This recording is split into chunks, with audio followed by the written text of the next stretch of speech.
buenas noches, señoras y señores, y muy bienvenidos al Toro por los Cuernos. En este 18 de julio del 2012, un 18 de julio en el que España está en la encrucijada. Un 18 de julio cargado pues, de recortes, cargado de reformas, cargado incluso de cierta violencia en la calle. Madrid, en este momento, está lleno de manifestaciones, de sindicatos, de funcionarios, de españoles en realidad. Un 18 de julio que yo creo que en este momento nos puede servir como base, porque otros 18 de julio sí que fueron verdaderamente trágicos para España. Y de todo se sale. Y yo estoy convencida que de esta crisis y de estos problemas vamos a salir. Ahora, caminando todos juntos y remando un poco todos en la misma dirección. Para eso yo he querido hoy tener una tertulia muy especial. Una tertulia muy especial con una persona que yo considero muy especial porque es un hombre muy valiente, un hombre que coge siempre el toro por los cuernos, pero es un hombre muy ponderado, reflexivo, y siempre yo diría que más que optimista, realista, porque yo no sé quién decía que el pesimista es el que se queja del viento, el optimista es el que piensa que el viento va a cambiar y el realista es el que prepara las velas para utilizar ese viento. Juan Maneiro, muy buenas noches. Muchas gracias, buenas noches. Eres realista, ¿estás preparando las velas, Juan? Bueno, yo creo que todos los españoles debemos estar preparando las velas precisamente para el momento en que cambie el viento y esperemos que sea cuanto antes, ¿no? ¿Tú qué piensas? Vamos a hablar primero un poco de España. De España, de ese nombre, oye, de ese nombre que a veces duele decirlo, yo no sé por qué hablan de este país y tal. Y a mí siempre me encanta decir que estamos en el reino de España. Pues de España, primero. Después hablamos de Ferrol, empezamos por España. ¿Tenemos los españoles los políticos que nos merecemos, Juan?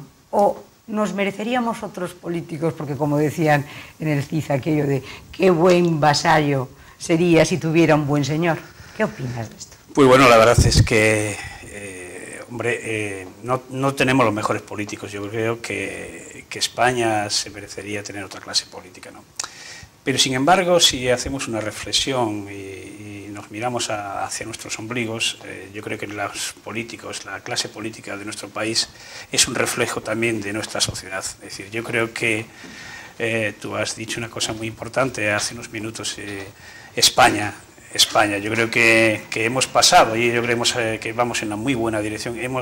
Quizás por cuestiones incluso deportivas, pero que yo creo que en este momento empieza a calar la necesidad de que estamos en momentos de dificultades y que es el momento de que España salga adelante, pero salga de España todo adelante porque o salimos todos juntos o no salimos.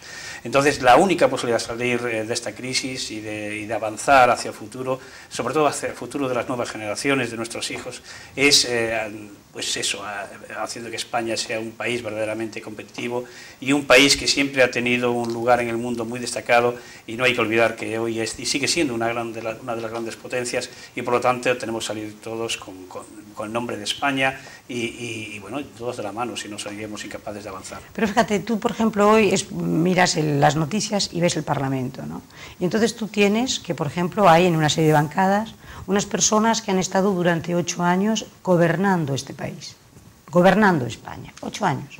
Y estos señores, durante esos 8 años, cogieron una herencia, una muy buena herencia, independientemente de la crisis que viniera luego, que fuera mundial, y que tuviéramos nosotros nuestros problemas de ladrillo y tal.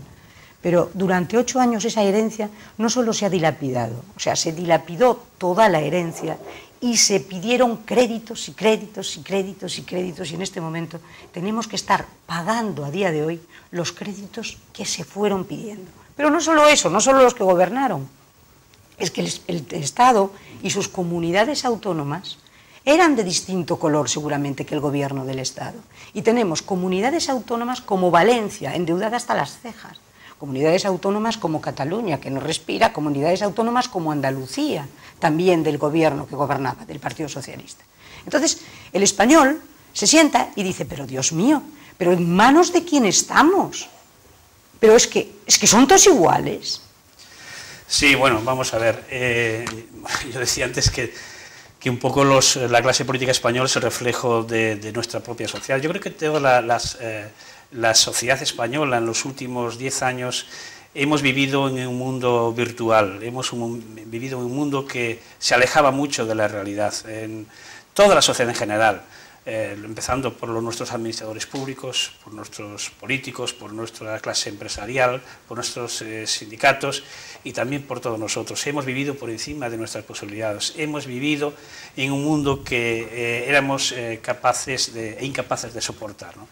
Y eso nos ha llevado a la situación en la que estamos, una situación en la que prácticamente estamos en plena bancarrota, porque se ha hecho no solamente un mal uso de recursos públicos, es decir, la clave de estos últimos años de gobierno ha sido la falta de austeridad, la falta de capacidad de gestión, la falta de reconocer en su momento que estábamos ante una crisis muy seria y que había que tomar medidas en un momento oportuno.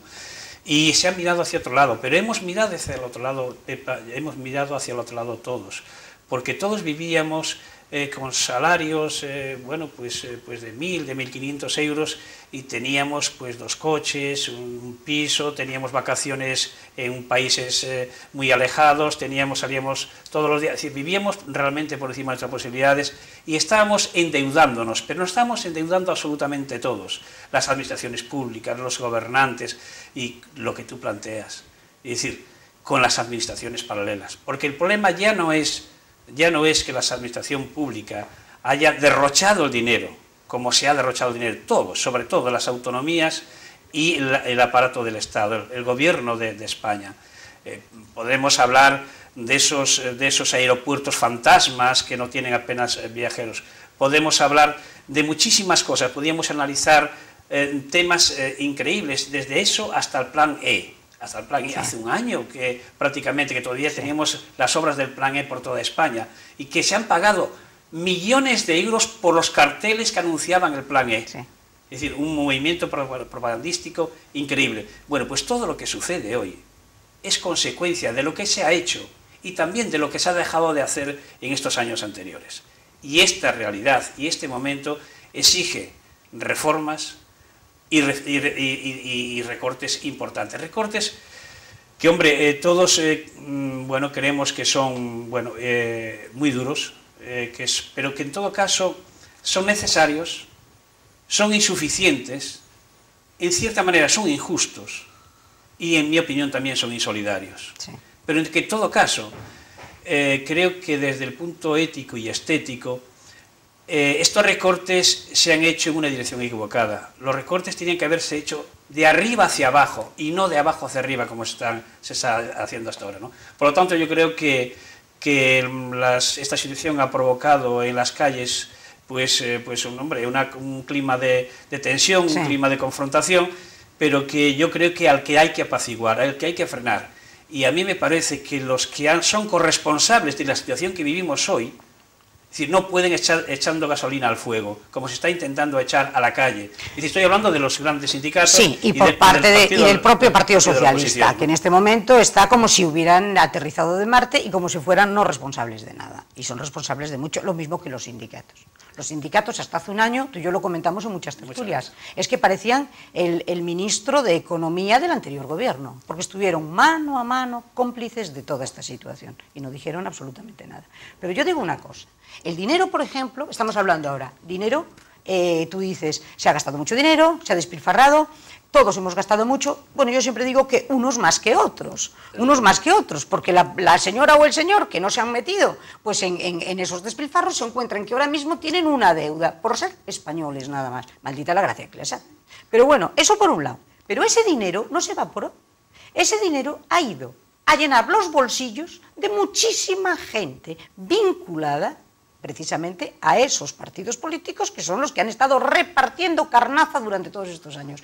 Y lo que yo creo que a los españoles les indigna es ver que no paga nadie por eso. No hay responsables. Fíjate, ahora menos mal que están empezando a entrar en los juzgados y se están admitiendo las querellas contra los banquias, contra las cajas. Esto ha sido una gran estafa en la que han estado metidos tanto los políticos como los banqueros y como una serie de personas que se han hecho de oro. Y claro, nos han timado. Sí. Entonces, claro, yo digo, tendrá que haber responsables, habrá que devolver ese dinero. No se me pueden ir los tipos estos de las cajas de rositas con unas indemnizaciones fenomenales, habiendo arruinado, porque ellos son los que han puesto el dinero, seguramente provocado por los políticos que se lo decían, en todos esos aeropuertos que no tienen aviones, ciudades de las culturas, y así vivimos. Fíjate, claro, fíjate que a mí me gustaría, y ahora lo estamos pagando. Claro, a mí me gustaría en ese aspecto hacer alguna precisión. Mira, estoy totalmente de acuerdo con lo que acabas de exponer, evidentemente.